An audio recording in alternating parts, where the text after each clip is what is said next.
Before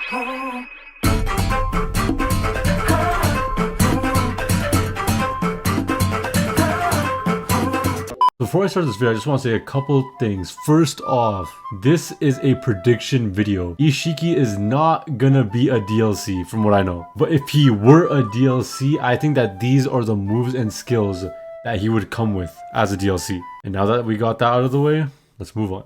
So first, for his class, I think he'd be an attack type, mainly because he uses a lot of close range attacks when he usually uses his hands and feet to fight. He rarely throws stuff. I mean, sometimes he does, but he's mainly a hand and feet kind of guy. And maybe he could be a defense type, but for this video, we'll stick with attack. So first off, I'm gonna start off with the clothes that he will give us, because you already know I'm the drippiest person on the face of the earth. But for his clothes, I honestly just think we'll get his Isshiki clothes, you know, the cloak with the baggy pants. Nothing too special. So for his moveset, of course it'll be hand-to-hand combat with some flair to it. For example, you know, he does a couple hits, shrinks behind you, and then kicks you or something. I'm pretty much trying to say is he's gonna have like a little fancy moveset, kind of like Shisui, etc., you know. So we all know Isshiki, one of the things he was known for was his tremendous speed. This man would just start flying at you at 100 kilometers per hour. Not even Sage, KCM, Naruto could keep up. And his speed brings me to my first jutsu. So for the first jutsu, he would shrink, come up behind you, and kick you. Then he would throw, like after he's done kicking you and your body's like flying off, you know, he would throw his chakra rods at you. So the kick will kind of be like a leaf rising wind in the sense that you're like kind of like dashing, but you're not really dashing because you're shrinking, right? And instead of like an upwards kick, it's more of like a side kick, not like a kick to the air.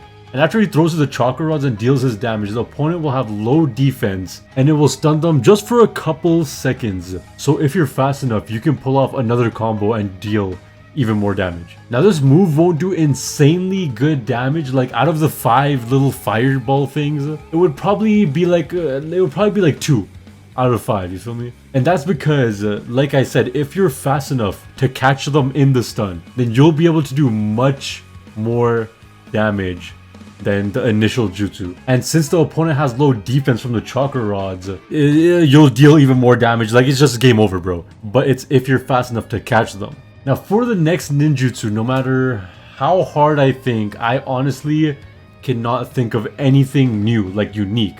And that's because most of Isshiki's moves cover a large radius and it wouldn't really be suited for the jutsu. It would be more suited for an ultimate, if you get what I'm saying.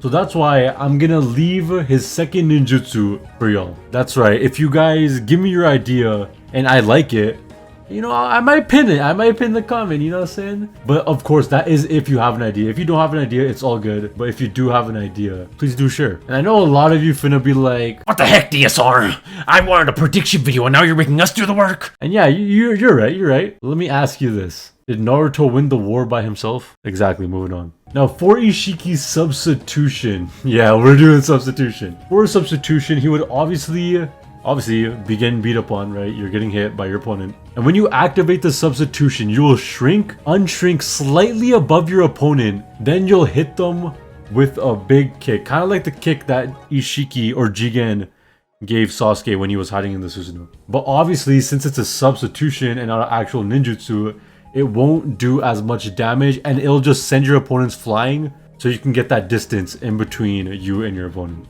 Now for the ultimate, I actually have 2 different ultimates. Let me know which one you guys think is better. So for the first ultimate that I thought of, you charge up to your opponent, kind of like Kawaki's ultimate. You charge up to your opponent, grab them by the neck, throw them down. Then, just like Isshiki when he was fighting Naruto, you summon those big cubes and drop them on your opponent while you're still holding them down. And this ultimate does only target one person, but if other opponents, like say you're in a survival exercise, right?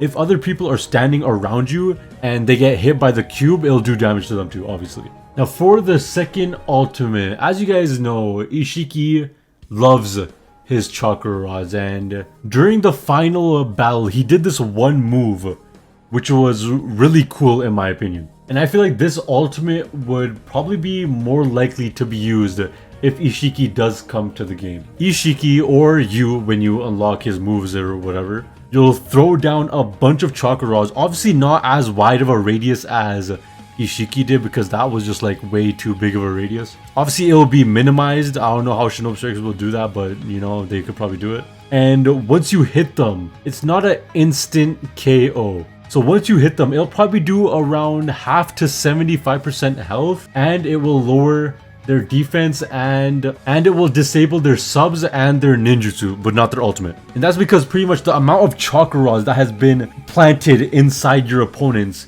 it won't allow them to use their substitution or their ninjutsu. And for the radius of this jutsu, I would say it'll probably do about this, like same, it will cover the same amount of area as Kawaki's ultimate. But I think that's it for me. Let me know what you guys think about Isshiki being a potential DLC in Season 5 of Shinobi Striker.